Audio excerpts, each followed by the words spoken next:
Olá, eu sou o Gustavo Carriconde, seja muito bem-vindo a mais um episódio do Resumo Cast. Nós estamos no ar desde 2016, com episódios semanais e agora no YouTube sobre grandes livros de negócios para empreendedores. Hoje vamos falar sobre dinheiro. O convidado de hoje é o livro O Futuro do Dinheiro, de Rudá Pellini. Agora eu vou fazer um unboxing do livro.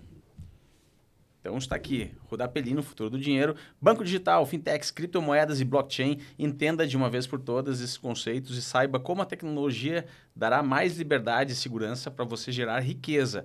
Prefácio por Maurício Benvenuti. O livro é da editora Gente, já está na 4ª edição.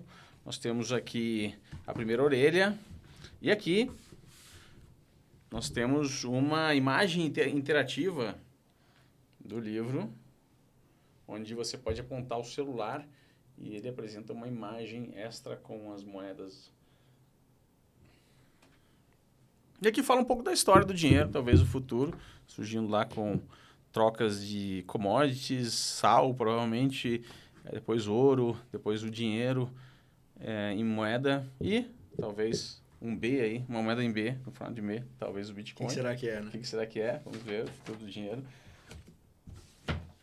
Está aqui o sumário do livro, prefácio, introdução, capítulo 1, medo de investir, capítulo 2, não nos ensinam a investir, entenda o sistema para poder dominá-lo, a revolução financeira, tudo o que você precisa saber sobre Bitcoin e blockchain, vamos saber, o indivíduo como o centro de inovação, da inovação, não tem como estar fora do mercado financeiro, preciso me organizar financeiramente, conhecimento gera riqueza, consistência e disciplina constroem a liberdade. Quem chega primeiro bebe água limpa e bem-vindo ao mundo sem fronteiras. Esse é o sumário.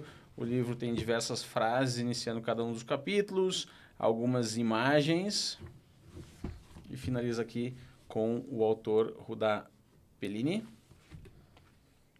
E aqui está Rudá Pellini. E aí? Tudo bem, Rudá? Prazer, é uma honra estar aqui. Eu acompanho o podcast.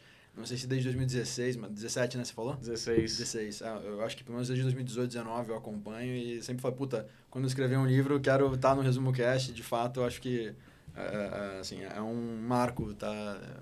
É legal a gente poder ter essa oportunidade de estar perto de quem a gente acompanha e admira. Acho que vocês fazem um excelente trabalho. Então, de fato, para mim é muito gratificante estar aqui com vocês. Não tô puxando o saco, não sou esse tipo de gente. Então... Perfeito. Muito legal. Agora você está aqui, Rudá, então já vai falando aí qual é a mensagem central, do teu livro Futuro do Dinheiro. A ideia do livro foi falar um pouquinho, assim, como essa revolução que está acontecendo, que é uma revolução meio que silenciosa, a gente se dá conta de vez em quando a gente percebe que a nossa avó já manda um Pix, né? Quando a gente percebe que as transações elas acontecem de forma quase instantânea, quando a gente percebe que, hoje já tem mais CPFs cadastrados em corretoras de criptomoedas no Brasil, por exemplo, do que na Bolsa. Né? Então, quando a gente olha para esses dados, a gente, realmente é um negócio relevante e alguma coisa está mudando. Né? Quando a gente tem um presidente do Banco Central falando que vai fazer um real digital, uma moeda digital, que vai conectar com protocolos de finanças descentralizadas para poder conversar com finanças descentralizadas em blockchain. Né? Quando o presidente do Banco Central toma uma atitude dessas, fica claro que esse negócio está mudando. Mas no dia a dia a gente não percebe, assim, se a gente não parar para olhar. E a ideia do livro foi falar como essa revolução está acontecendo baseado em 3 pilares. Como o dinheiro, através da tecnologia, vai dar mais liberdade para as pessoas. Então, dinheiro, liberdade e tecnologia, que é os 3 pilares. Os 3 pilares do livro. Eu entendo que esse é a nova revolução, a revolução que está acontecendo agora é muito baseada nisso. Né? As pessoas vão ter mais liberdade para escolher desde como vão transacionar, desde como vão fazer o armazenamento do seu dinheiro, não necessariamente dependendo mais de um banco. Né? Você já tem aí vários casos de super apps aí que você consegue ter conta, né? Sem necessariamente ser um banco, enfim. E eu acho que as pessoas vão, no final, a tecnologia vai permitir que as pessoas tenham mais liberdade para serem donas do próprio dinheiro, né? Coisa que não acontece há muito tempo. Vamos começar com dinheiro. Qual a definição? O que é dinheiro? O que é dinheiro? Então, dinheiro, tem até uma das páginas, a gente até estava falando ali, dinheiro, na verdade, é uma ideia, né? Ele é um conceito, assim, moeda, de fato, ela tem 3 características, ela tem que servir como meio de troca, como unidade de conta, então meio de troca. Eu poder comprar o livro, né? Eu posso comprar esse livro com R$1, então ele é um meio de troca. Quanto custa esse livro? O livro custa lá R$40. Então, isso é uma unidade de conta. Você faz conta com aquele dinheiro, né, com aquela moeda. E a terceira característica é reserva de valor. Quando você tem essas três características, você tem uma moeda muito forte, você tem um dinheiro forte. Mas no final do dia, o dinheiro ele é um meio de troca. Então, na cadeia, o dinheiro, a moeda é o cigarro, por exemplo. Né? Então, você tem vários exemplos de dinheiros que circulam. O Brasil não tem só o real, por exemplo. Tem mais de 50 outras moedas sociais que funcionam com autorização do Banco Central em pequenas comunidades. Dá um exemplo. A comunidade da Rocinha tem uma moeda social. Então, a comunidade dos ribeirinhos da Amazônia tem uma outra moeda social. Então, é uma moeda que funciona dentro daquele microcosmos lá para aquela comunidade funcionar sem precisar depender do real, porque muitas vezes não tem acesso à conta bancária, muitas vezes não tem acesso a instituições financeiras. Então, se criou essa convenção de moedas sociais, por exemplo, no Brasil. Então, a gente tem N casos, N exemplos de como o dinheiro pode funcionar e moedas podem funcionar. Eu acho que no final do dia, o dinheiro é muito mais o que a gente consegue usar para comprar um bem ou serviço. Né? Então, você falou na introdução da evolução do dinheiro, lá do escambo, né? Passa pelo sal, né? Salário vem de sal, né? Então passou pelo pecúnia, né? Vem do pecus, que é gado. Então, a gente tem vários exemplos de moedas, mercadoria, ao longo do tempo. O Brasil vem de pau-brasil, que também foi uma moeda mercadoria na época do descobrimento. E agora a gente tem o real, né? E passamos por vários planos econômicos, né? Cruzeiro cruzado novo. Então, assim, no final do dia, hoje é o real, que talvez, assim, quando a gente fala um dos melhores planos econômicos para conter uma hiperinflação da história moderna, não só do Brasil, mas, enfim, do mundo. E já temos 90% de inflação, 90% de perda do poder de compra desde a criação do real em 94. Entendi. Então, mesmo assim, ele perdeu muito valor, muito poder de compra. Né? Só você ir no supermercado por R$50 e ver quantas sacolas você enche. Né? 2, 3 anos atrás, você enchia umas 2, 3 sacolas. Hoje, você sai com uma sacolinha pequenininha. Então, quando a gente pensa nisso, moeda é esse meio de troca. É o que a gente faz com que consiga trocar. Para não precisar um escambo. Se eu quero comprar esse livro, eu vou ter que... você quer comprar uma faca, eu vou ter que te entregar uma faca. Não faz sentido fazer esse escambo. Né? Então, a moeda é o que convenciona para a gente poder trocar. E a sociedade evolui nesse sentido. Fracionar o valor, né? Você fracionar o valor e você convencionar que aquela vai ser a unidade de troca de todo mundo, né? Para você permitir que as trocas aconteçam livremente. Então, essa é a ideia. Mas o dinheiro sempre existiu. Né? O dinheiro sempre existiu. Desde os tempos do escambo. O que não tinha era muita liberdade nem tecnologia. Exato. Agora parece que a gente está vivendo uma era onde essas coisas estão se juntando. Cada vez mais rápido, né? Então, O Bitcoin surgiu como uma forma de dar liberdade às pessoas? Conta um pouquinho sobre isso. Ele surge em 2008, pós-crise, no auge da crise de 2008. Ele não foi a primeira tentativa de moeda digital, até falo no livro, tem várias outras tentativas que vieram antes do Bitcoin. Mas não era em blockchain? Não era no conceito que virou blockchain. O Bitcoin não começa com o conceito de blockchain, ele começa com a solução e depois aplicam um nome para a solução que ele criou. Né? Ele fala no paper do Satoshi, está em Chain of Blocks, não fala nem em blockchain. Acho que 2, 3 anos depois é que se traz o conceito de blockchain para aquilo que ele tinha criado, para essa inovação tecnológica que ele tinha criado. Mas quando a gente olha para o Bitcoin, no final do dia, no meu entendimento, ele é um plano B. Ele é uma alternativa a um sistema. Então, se percebeu que tinha um sistema de dinheiro fiduciário baseado em confiança, né? Não tem lastro nenhuma moeda, dólar, euro, real, não tem lastro. Teve um período que teve, né? Governos sustentavam. Exato. Aí depois... Então, até a década de 1930, você tinha lastro em ouro. De 1930 até 71... Mas não é sustentável. Então, não é questão de ser sustentável, né? Que para o governo que quer imprimir dinheiro para fazer... Se você é um populista e você quer imprimir dinheiro para, sei lá, salvar as pessoas do Covid ou qualquer justificativa que seja... E se você tem lastro, você não consegue. Você não consegue aumentar a base monetária.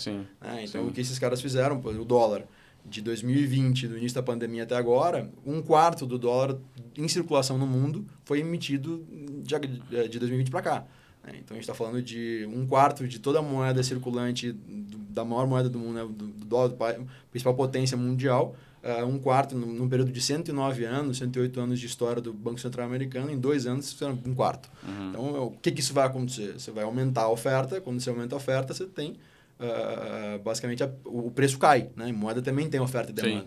Então, assim como teve lá o álcool gel em 2020, que a oferta era limitada e a demanda cresceu muito, né? O preço do álcool gel subiu, Agora tem muito álcool gel, muita oferta de álcool gel, o preço caiu porque aumentou a oferta e a demanda continua a mesma. Moeda também, dinheiro também tem a mesma coisa, oferta e demanda.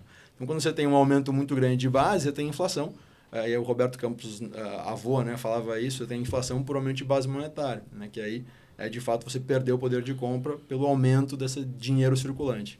Agora tem um capítulo aqui, tudo que você precisa saber. O que é tudo que a gente precisa saber sobre blockchain e Bitcoin? Cara, essa é uma grande... A ideia do livro, na verdade, foi muito essa, assim. Não tinha até o momento que eu escrevi o livro, hoje já 2020? Eu escrevi em 2019, publiquei em 2020. Publiquei ele em março de 2020, uma semana antes de fechar tudo no Covid. Eu não consegui... Fiz um evento de lançamento só e tive que cancelar todos os outros, estava marcado em todas as capitais, porque fechou tudo pro Covid.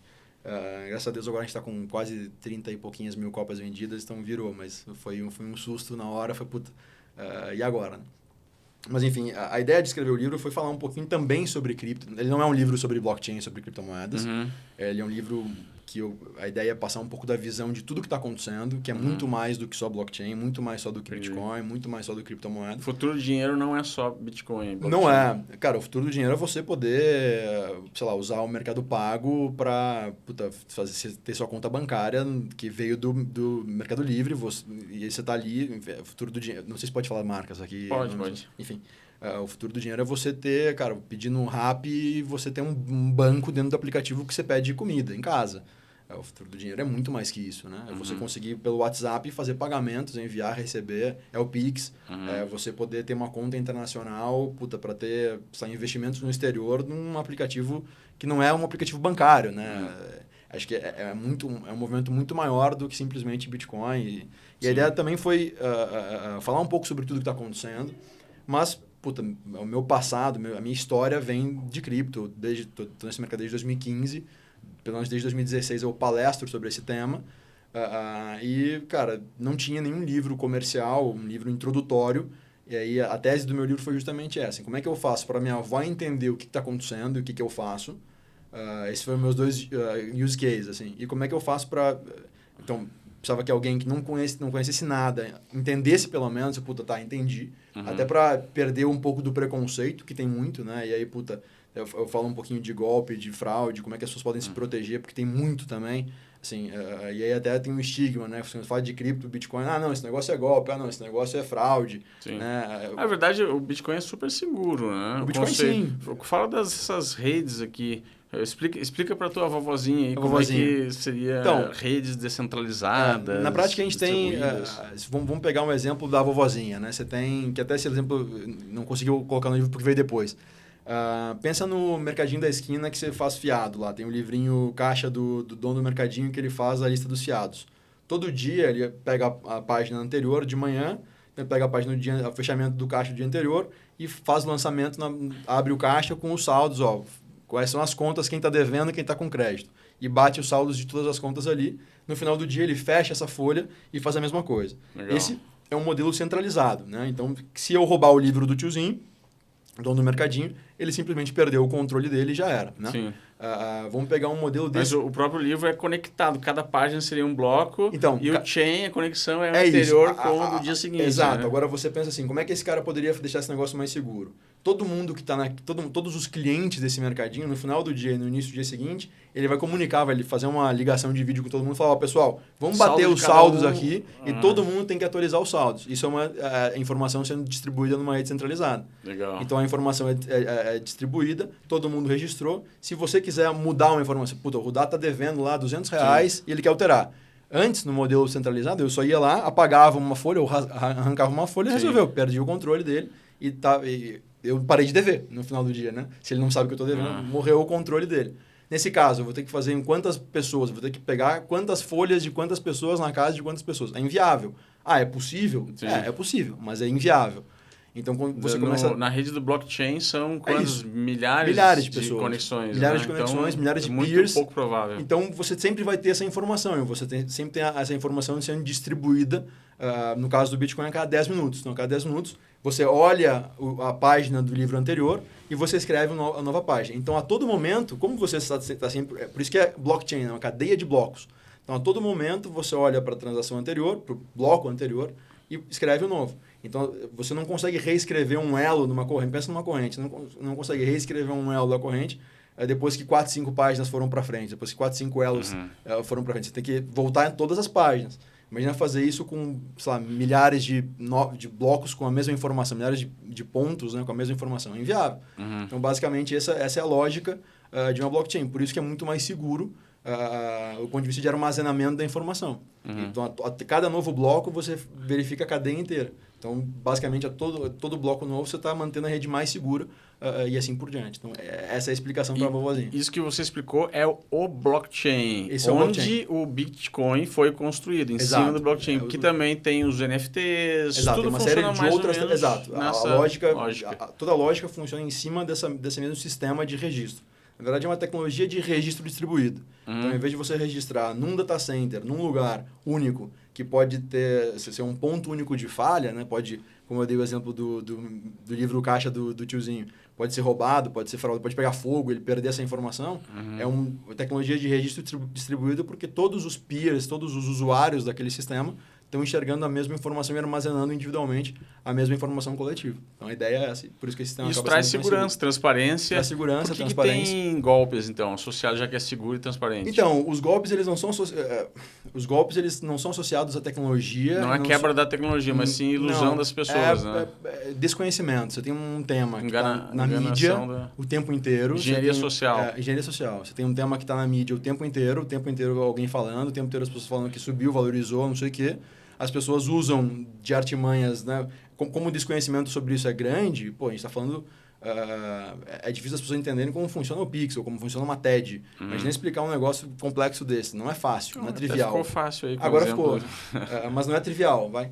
Então, assim, o cara fala, não, compra aqui, manda o dinheiro para cá. E aí, cara, as pessoas muitas vezes fazem e acabam caindo nesses golpes, mas não é que elas investiram em Bitcoin. Sim. Elas acharam que estavam fazendo isso. O blockchain não foi hackeado. Não foi. O ser humano foi iludido exato. Desde entregou as chaves lá da carteira dele como você até transferiu cair no golpe do Pix, como você acabar fazendo uma transferência, tipo o Pix errado, ou fazer aquele golpe do WhatsApp lá que os caras começam a pedir transferência no WhatsApp. O problema foi do WhatsApp, que alguém clonou roubou tua conta no WhatsApp e pediu dinheiro para a família lá, que comum, aqueles golpes.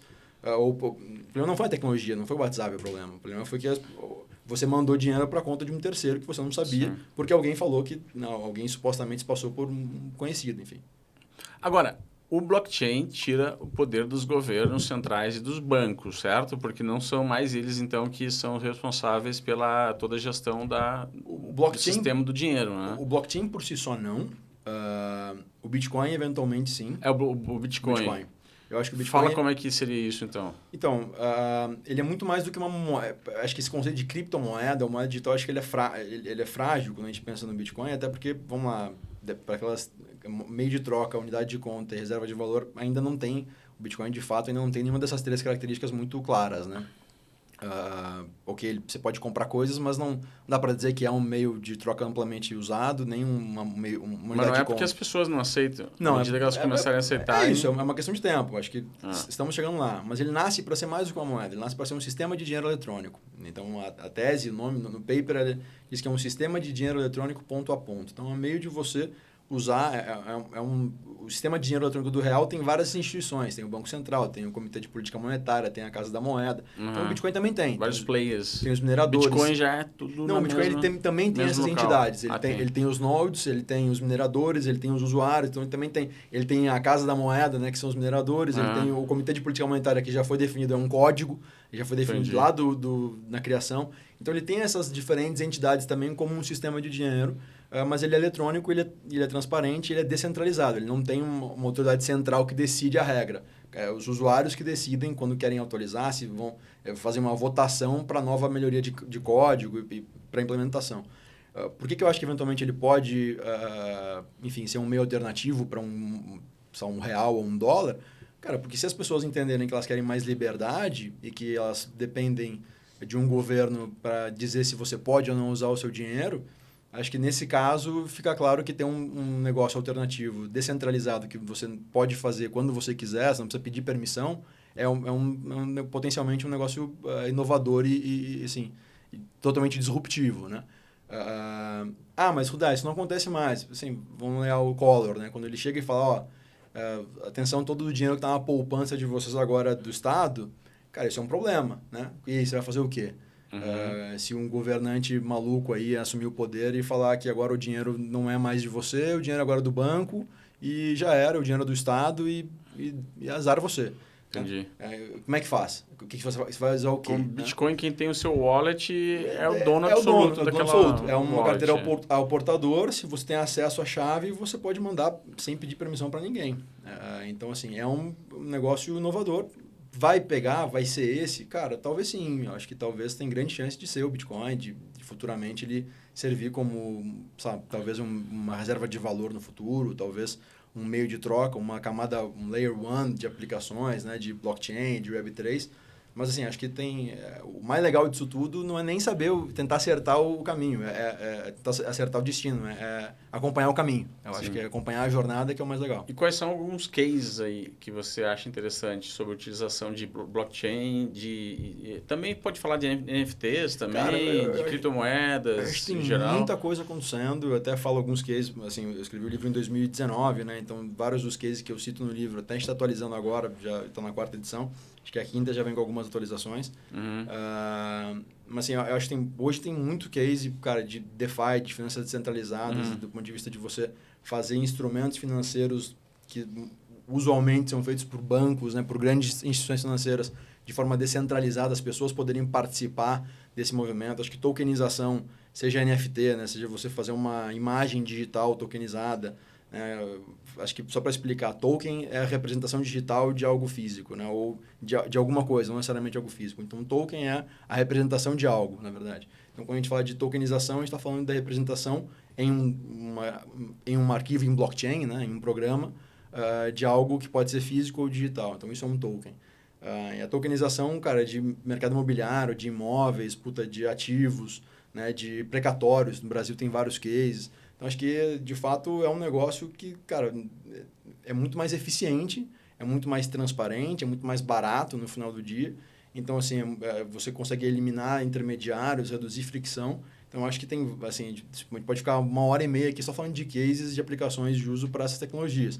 Acho que é muito mais do que você comprar uma figurinha que, né, o Neymar comprou lá, de um macaquinho ou de qualquer bichinho. Acho que é você poder dar acesso a pessoas, você poder dar acesso... Vou pegar um exemplo. Você tem um chinês que trabalha na China montando o iPhone na Foxconn, na fábrica que a Apple usa na China. Esse cara não consegue comprar uma ação da Apple, não pode. Mas se ele podia comprar um token da Apple e pagar, em vez de comprar uma ação, comprar 0,000 uma ação fracionada através de um token. Né? E ele conseguiria fazer isso através de um token na China, sendo que se ele fosse comprar nos Estados Unidos, ele não teria acesso porque o mercado é fechado. Então, pensa, cara, em N aplicações. Pensa o BTG tem um case, até coloquei aqui. Em 2019, eles fizeram o lançamento de um fundo imobiliário para investir em imóveis no Brasil. A oferta se concentrou na Europa e na Ásia. Então, quando que um europeu e um asiático vão comprar um fundo imobiliário no Brasil através de token, né? Traz acesso a mercados. Traz acesso a mercado, abre portas. Abre né? portas. Até o último capítulo é o mundo sem fronteiras. Né?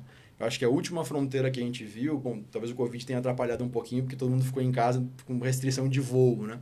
Mas deixando de lado a restrição de voo, cara, hoje você está em qualquer lugar do mundo em 8 horas. Em qualquer, né? Você foi para Guarulhos aqui, pegou um voo e está em qualquer lugar.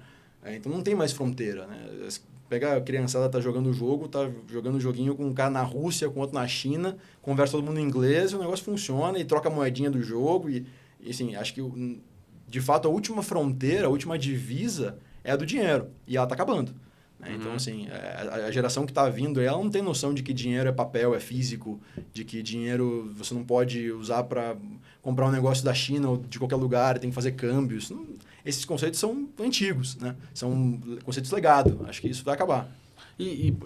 Eu sei, por exemplo, um pouco sobre DeFi, finanças descentralizadas. Eu sei que é possível eu ter uma carteira de criptomoedas, eu sei que é possível eu emprestar dinheiro para outras pessoas, peer-to-peer, e receber juros, coisa que só um banco poderia fazer.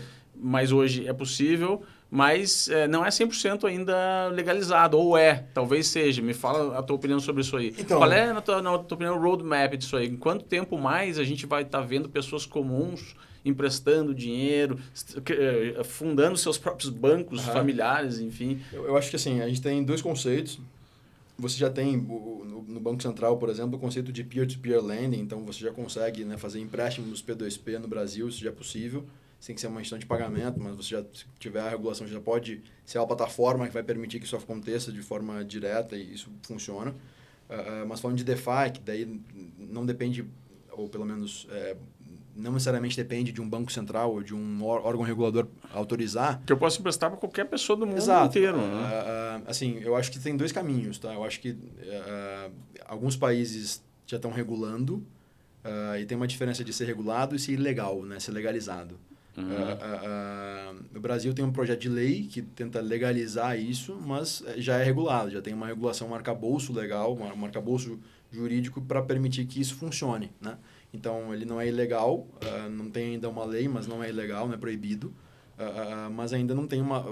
o projeto de lei está saindo, enfim, já foi para votação e tal, para autorizar no Brasil o uso e para definir como é que é a regra, e quais são as corretoras, qual vai ser as exigências das corretoras para poderem operar, mas elas operam no Brasil dentro da lei, então elas não são ilegais, elas já funcionam, já tem a Receita desde 2019, tem uma instrução normativa para você declarar, para como é que faz o acompanhamento de tudo isso.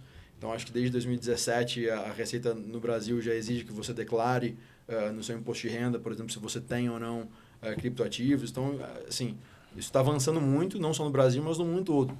Eu acho que cada vez mais a gente vai ver, tanto agora, né? Isso é até uma matéria, a quantidade de brasileiros que declararam no imposto de renda ter criptoativos, acho que triplicou em relação ao ano passado. Então, assim, o número está aumentando de uma forma considerável. Legal. E qual, na tua opinião, é o próximo passo aí em termos de modelos de negócios? Vamos falar de startups aí. Cara, o que tem de interessante aí? Eu acho que tem... fintechs. Ainda olhando para dinheiro, né, para fintechs, acho que tem... Porque se a gente for olhar para N outras aplicações que possivelmente blockchain, né, Web3 vão mexer, acho que tem, assim, pode ficar aqui horas divagando e tentando entender. Acho que games, por exemplo, em Web3 são um negócio gigantesco, um mercado bizarro. Mas falando de dinheiro, assim, eu acho que as grandes dores ainda desse negócio crescer, né, o abismo, olhando para a startup, né, que é você vencer a curva da maioria inicial, dos early adopters, né, dos adotantes iniciais para a maioria inicial, eu acho que é a usabilidade. Esse negócio ainda não é fácil o suficiente para você simplesmente pegar um celular, botar, baixar e funcionar. Ter uma carteira, assim já é uma barreira, né? Cara, você tem que baixar uma carteira, você tem que pegar 12 palavras, é complexo, aí você perde a palavra. Tenta configurar uma MetaMask. Cara, é complexo, é difícil, você não sabe se está baixando a certa. E se você perder a senha, você perdeu todo o seu acesso ao seu dinheiro. Então, assim, é um negócio que deixa... Não é fácil. E essa é a barreira. Eu vejo no meu aplicativo do banco, tem lá a opção comprar criptomoeda. Exato. Mas é um custo mais alto, tem taxas. É um custo um pouco mais alto, tem taxa, mas... O que eu posso fazer com essa criptomoeda? Investir, esperar valorizar, ou eu posso pagar alguma coisa com essa criptomoeda? Você já pode pagar, tem vários lugares que aceitam. Eu não sei se... Acho que cada banco tem uma regra se você pode sacar a criptomoeda ou não. Acho que a maioria deles ainda não pode sacar, então você só pode comprar e ter... Ficar lá com comprar. Lembrando que isso não é uma empresa, isso não paga dividendo, isso não, né? Então não é uma ação, que você de fato é um investimento. A gente está falando literalmente de você, como se tivesse comprado um saco de arroz em casa, uma commodity, e está esperando que o preço aumente, e para depois você poder vender. Na prática é justamente isso. Oferta e demanda, se tem mais gente querendo comprar, o preço vai subir, se tem mais gente querendo vender, o preço vai cair. Então, é importante ter exposição nesse negócio, botar um pé, eu acho que é. Porque... assim, eu entendo que é o futuro.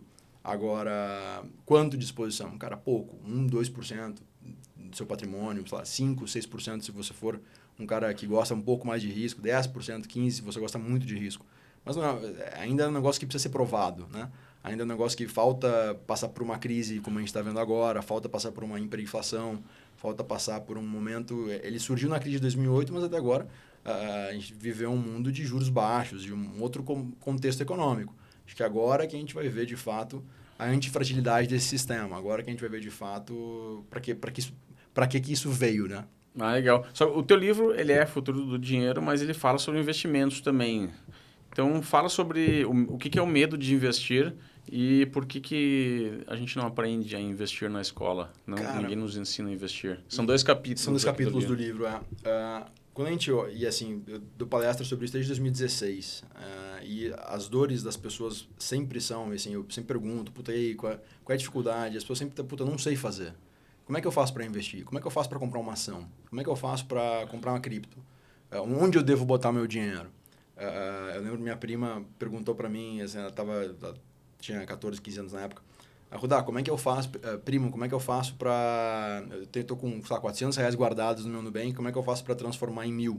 Tem alguma coisa que eu posso investir para virar 1.000? Eu preciso de 1.000 para comprar não sei o quê. Eu falo, tem, um jeito rápido, junta mais 600.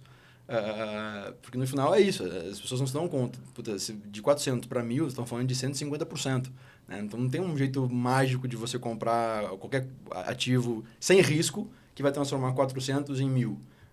Fazer 150% rápido. Né? Você pode ter ativos de risco, puta, tem coisas que vão valorizar isso num curto prazo? Tem. Mas a chance de ir a zero é muito maior do que a chance de você transformar esse negócio em 1.000. Então, você tem que estar... Se você está disposto a correr esse risco, você sabe o que está fazendo, beleza. Então, o risco gera medo e por acho medo que o as risco pessoas gera medo, evitam? Acho que tem algumas coisas que eu coloquei até no livro, assim, acho que o risco gera medo, mas eu acho que a falta de conhecimento é um ponto principal. Assim, a gente não aprende na escola. E o negócio foi feito para ser difícil, né? Puta, CDB, CDI, Selic, puta, taxa de juros americana, inflação. São nomes, ok, que a gente já ouve direto, mas dificilmente as pessoas conseguem explicar. Uhum. E aí, quando aí você vai falar com qualquer agente autônomo, com um cara do banco, o cara vai te falar uma sopa de letrinhas, um negócio que você não entendeu. Você não quer passar por bobo também, então você faz de conta que você entendeu ali, você sai, você vai tentar mais ou menos pegar o conceito, ou você vai falar, tá, cara, beleza, faz pra mim aí, porque eu não entendo nada disso, você que entende, faz pra mim. E muitas vezes esse profissional, ele tem, cara, um interesse conflitado, porque ele vai ganhar dinheiro em cima de você, dependendo do que ele indicar. O cara do banco talvez indique um consórcio que tem uma margem muito maior, e eventualmente para você é um produto financeiro ruim. Ou, sei lá, qualquer outro produto que ele venha a te oferecer que não é o melhor, ou que tem uma taxa embutida alta. Então, tem vários problemas envolvidos nessa relação também. E a gente não sabe, a gente não aprende. E aí você vai procurar na mídia, é pior ainda, porque a desinformação é gigante. Né? Primeiro que hoje você não precisa mais olhar jornal, né? Você vai no Instagram.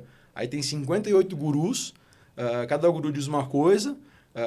Muitos caras dão opinião, mas não trazem dado para embasar, então é palpite no final do dia. Faça isso, né? É aquele cara, te ensina como ficar milionário, e vende o curso de como ensinar a ficar milionário, ele fica milionário vendendo o curso e não ficou milionário. Sabe aquela história do guru de palco? É isso, né, no final do dia. Então, quando a gente olha esses contextos todos, é óbvio que as pessoas sentem medo. E quando você pega no contexto brasileiro, que puta, a gente vem de um período de hiperinflação, vem de congelamento de conta.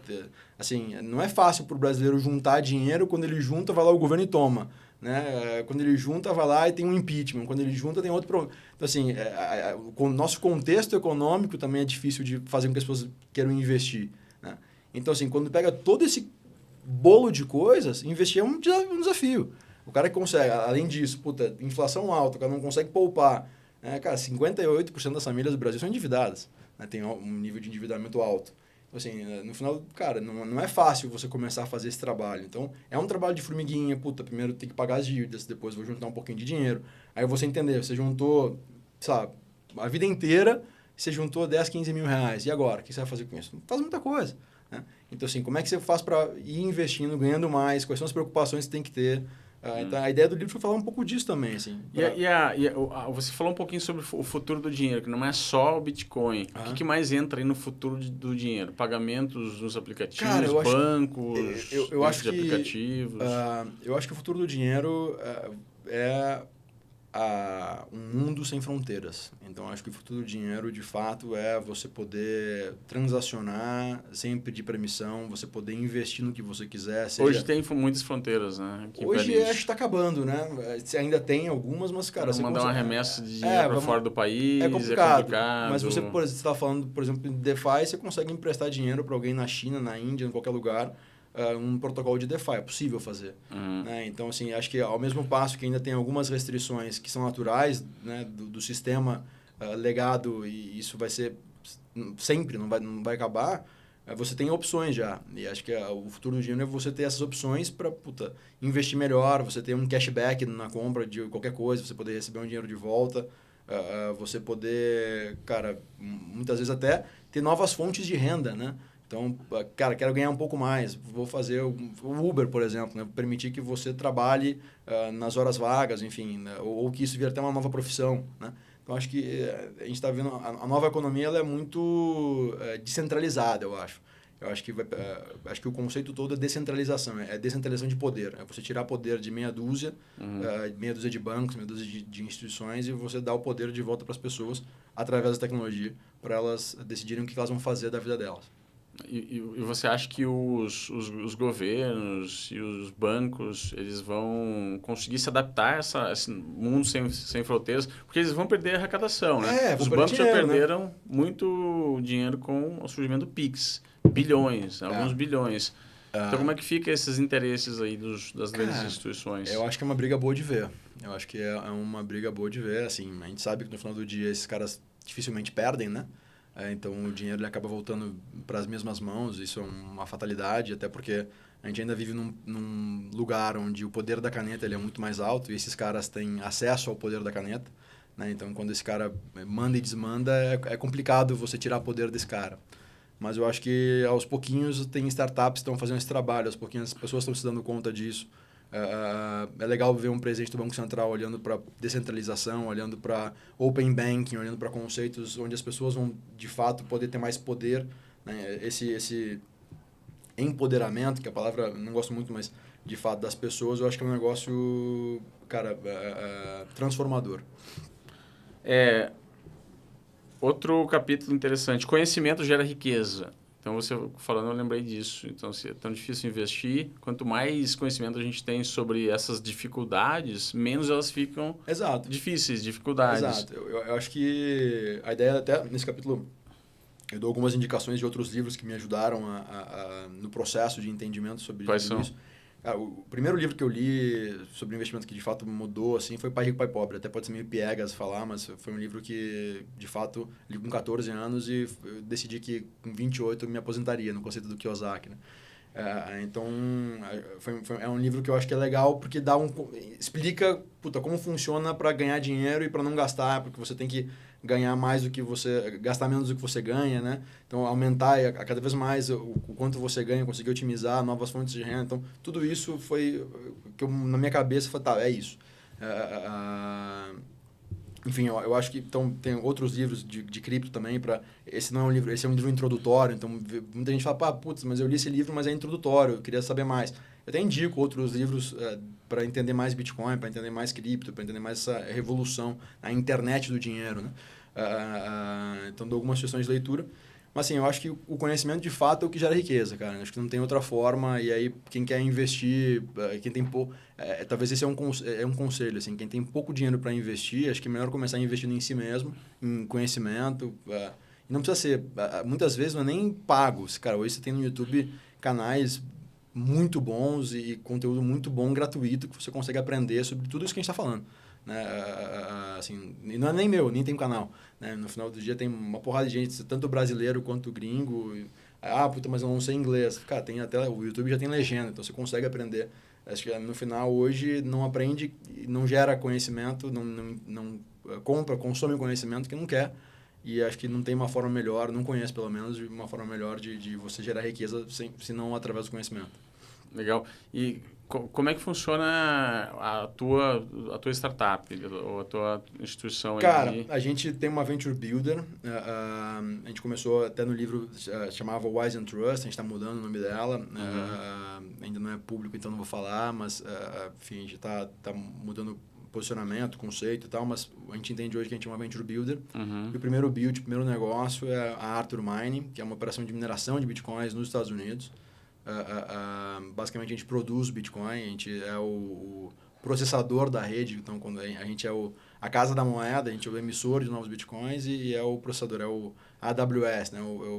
A rede que mantém esse protocolo funcionando. A gente tem, basicamente, um monte de computador, um data center que fica processando essas transações e a recompensa disso é produzir novos Bitcoins. A gente e aí está valendo a pena minerar bitcoins? Em pequena escala, em casa, não. A gente tem um business industrial, então é um negócio grande, não é um negócio aberto, não é um negócio para varejo, então a gente não é um negócio para investidores e tal, é um negócio...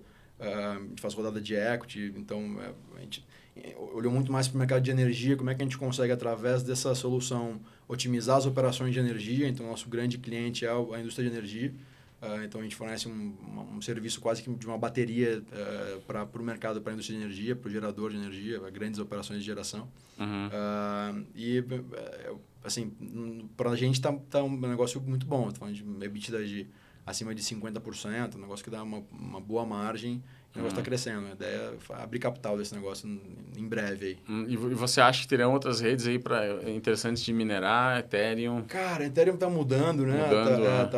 Tá fazendo o demerge aí, vai mudar o sistema de consenso. A gente hoje está olhando só para Bitcoin. Assim, a gente não está... Eu acho que é a rede que mais vai escalar e é mais fácil de você dar escala do ponto de vista de processamento. E eu acho que é a rede mais segura. Então, acho que vai ser possivelmente a primeira camada Layer 1 de uma porrada de aplicações no médio prazo. Qual é o futuro do Bitcoin? Cara, o futuro do Bitcoin, eu acho que é eventualmente virar um ouro digital. Ser mais commodity, né? Não tanto para troca. Eu acho que ele é mais commodity. O perfil é de mais commodity, né? Ele é uma commodity digital. No conceito, acho que esse é o conceito que melhor se aplica. Eu acho que cada vez mais ele é um conceito de ser um ouro digital, o ouro dos millennials, como disse o Ray Dalio, né? Então, acho que o futuro do Bitcoin é justamente cada vez mais ganhar espaço nisso. E eu acho que como protocolo, ele funcionar como um protocolo de primeira camada para uma série de outras aplicações que rodem em cima. Acho que ele tem chance de funcionar assim, como um Layer 1. Assim. Esse seria meu palpite. Se vai acontecer ou não, aí faça suas apostas. Né? Legal. Deixa uma mensagem aí para quem quer saber mais então, sobre o futuro do dinheiro. Como falou sobre alguns livros, de repente dá alguma dica de algum curso, algum conteúdo. Cara, curso, conteúdo, assim, eu tenho muito critério, até porque às vezes a gente fala alguma coisa em ensaio, então acho que um livro que me fez aprender muito sobre o mercado foi o Master em Bitcoin. Então, foi o livro que eu aprendi na prática o conceito... Master em Bitcoin. Mastering Bitcoin. Mastering Bitcoin. Tá. É de um autor chamado Andreas Antonopoulos. É um livro que me fez aprender, do ponto de vista técnico e quase filosófico, como é que esse negócio funciona. Assim, foi o primeiro livro em inglês que eu li tão denso. Eu acho que esse é um livro legal e, cara, quem quiser saber mais, assim, tem hoje... A Exame tem uma plataforma muito legal, chama Future of Money, né, que é a homônima aqui do livro. Acho que tem até sou colunista lá. Tem hoje tem vários conteúdos. A gente tem uma DAO, chama Alma DAO, está fazendo um monte de conteúdo bem legal também sobre o Web3, sobre como esse movimento está acontecendo. Então, assim, acho que hoje tem várias formas de você se educar e conseguir entender um pouquinho mais sobre esse sistema. Legal. Rudá, para quem que você escreveu esse livro? Cara, eu escrevi esse livro para as pessoas que querem entender um pouco mais e que queriam conhecer e saber o que é esse negócio e tinha um preconceito. Eu via, ao longo das palestras, desde 2016, palestrando, tem muita porrada já de gente que falou que isso era fraude, isso era golpe. Meu antigo comandante, eu era militar, né? Meu antigo comandante pediu para eu ficar um pouco mais. Quando eu pedi as contas para ir embora do exército, ele falou, não, fica um pouco mais, vai fazer... Esse negócio de Bitcoin aí é fraude, vai acabar, isso é uma bolha. Então, me deixou mais uns 2-3 meses para ver se não acabava em 2-3 meses, depois ele me autorizou a ir embora. Então, assim, esse livro é para quem, de fato, tem um preconceito que é entender, que é, cara, em 3 ou 4 horas de leitura, que é pelo menos, quebrar o preconceito, quebrar a barreira do preconceito. Tá, entendi esse movimento, entendi o que está acontecendo, legal. É um livro... O preconceito seria uma espécie de pirâmide. O preconceito acham que de tudo, não só de Bitcoin, de cripto, mas eu acho que são coisas pré-concebidas que, assim, o awareness, né? Todo mundo já ouviu falar em Bitcoin de alguma forma. O investimento ele pode ir para cima ou para baixo, como uma ação da Petrobras ou da Vale. Mas não é nem sobre investimento. Acho que as pessoas elas acabam assumindo que não, isso aí é golpe, isso aí é furada, já era, não vai, morreu. Não são nem o trabalho de entender, né? Se a gente fosse falar sobre isso, cara, quantas vezes a Apple morreu, quantas vezes a Amazon morreu, quantas vezes grandes companhias, isso não vai vingar, isso já era, né? E estão aí. Então, assim, no final, eu acho que é muito mais para as pessoas poderem, beleza, entendi, ok, aí decide o que vai fazer. Mas primeiro entende, sabe? Primeiro dedica 3-4 horas para entender esse movimento. Aí você perguntou da frase, né? Eu acho que... fala aí uma frase de camiseta. Eu acho que o capítulo 11 é quem chega primeiro bebe água limpa, né? Então, eu acho que essa seria uma frase de camiseta que eu gosto muito, porque no final do dia a gente ainda está no início dessa transformação. Quem chegar agora ainda está bebendo água limpa, não é água suja ainda. Então, assim, ainda, cara, estamos falando de um negócio com 300 milhões de usuários. A internet levou 3 anos para ir de 300 milhões para 1 bilhão de usuários. Esse negócio está crescendo mais rápido do que a internet. Então, assim, quando a gente olha para o potencial que esse negócio tem de uso, de número de usuários, cara, a gente está no iniciozinho da curva. Então, assim, aqui a gente chegar... mas o preço já foi, já voltou, não é preço. Não estamos falando de preço, não estamos falando de investimento. Estamos falando de você entender esse negócio e ver como você pode aplicar para o seu negócio, como você pode aplicar para a sua vida, como você pode participar, como você pode investir também. Mas, no final, como você pode estar presente e estar olhando, porque, cara, é um movimento que acho que tem potencial, de fato, de criar uma revolução. Então, acho que é isso. Até a capa, né? Se uma revolução financeira acontecesse agora, você estaria preparado? Então, a ideia é, cara, que a pessoa pelo menos saia um pouquinho mais preparada. Muito bom. E o que mudou na tua vida depois que você passou pelo processo de escrever o livro, das reflexões que teve, as pesquisas que fez? Cara, eu acho que escrever o livro foi um desafio. Assim. Eu escrevi em 2019, em 2, 3 meses de sprint, foi uma loucura. E ainda mais fiz mais de 30 entrevistas também com vários especialistas para trazer conceitos até muitas vezes que eu discordo, ou trazer opiniões que eu não concordo, mas que, acho que para o leitor é importante ele ter toda a informação e ele decidir o que ele vai acreditar, qual caminho que ele quer seguir. Né? Acho que o que mudou minha vida escrevendo o livro, assim, foi de fato entender que o potencial que um livro tem de transformar a vida das pessoas.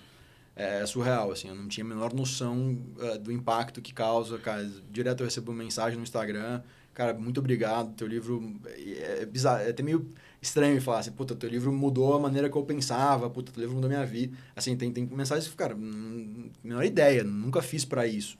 Fiz para tentar levar um pouquinho de conhecimento, mas assim, perceber esse impacto te cria um senso de responsabilidade muito grande com o que você vai escrever depois, né? Ele cria um senso de, cara, beleza, então, de fato, esse negócio de 200 e poucas páginas aqui é um negócio que, tem um potencial de transformação grande. Então, vamos tomar cuidado no que a gente vai escrever, no que a gente vai falar e como a gente vai falar as coisas, porque, de fato, isso pode mudar. A gente não sabe quem está lendo, né? Então, isso pode mudar a vida das pessoas. Então, por isso que eu acabo sendo muito mais, pé no chão em relação a tudo que está acontecendo. E acho que a minha grande afirmação em tudo isso é, cara, participe, entenda. Acho que é isso. Não é invista, não é compre, não é vá. Cara, entenda. A obrigação de todo mundo é entender. O livro foi escrito em 2019, né? 2019. E agora a gente está em 2022. O que tem alguma informação aqui que mudou muito? Cara, ou alguma coisa que o que mudou não foi é mais o que está ali? Acho que os cases, vários dos cases mudaram. Alguns dos cases que eu cito acabaram que alguns morreram, alguns evoluíram, alguns foram vendidos. Cases de startups. Mas eu acho que, assim, quando a gente olha para o conceito do livro, ele está muito em alta. Só que eu falo ali de uma crise que vai acontecer. A crise aconteceu na semana do lançamento do livro, né? Começou o Corona Crash. Entendi. Então, assim, no final, acho que acelerou muita coisa que eu achei que ia acontecer em 2, 3 anos, cara, aconteceu em 6 meses. Entendi. Então, assim, por causa do Covid. O Covid e todo o contexto, assim, né? Então, acho que eu não esperava que, cara, a gente ia falar em 2 anos de uma moeda digital governamental, né? Uma CBDC, um banco central emitindo sua própria moeda digital. Eu achei que isso fosse acontecer em 5, 10 anos, não em 2. Entendi. Então tá mais difícil para estimar os timelines. Acelerou muito, acho que acelerou muito. Então, e aí o problema de falar do futuro do dinheiro é que o futuro sempre vai vir, né? Então, a gente está atualizando o livro constantemente, trazendo novos cases e, enfim, fazendo atualizações à medida do possível para conseguir manter o leitor atualizado do que está acontecendo. Um cara que começa a ler o livro hoje e entender quais são os próximos 5 anos e não olhando para um prisma de 2019. Mas eu acho que o livro ainda é muito atual. E ainda cumpre a missão de dar pelo menos uma base para conseguir avançar em outros conhecimentos. Legal. Rudá, deixa os teus contatos aí, como as pessoas podem conhecer o teu trabalho. Eu acho que o Instagram, Rudá Pellini, meu Twitter também, Rudá Pellini, com 2 L's e N-I. Também tem o LinkedIn, Rudá Pellini. Então, todas as redes é Rudá Pellini, é só me procurar ali, mandar mensagem.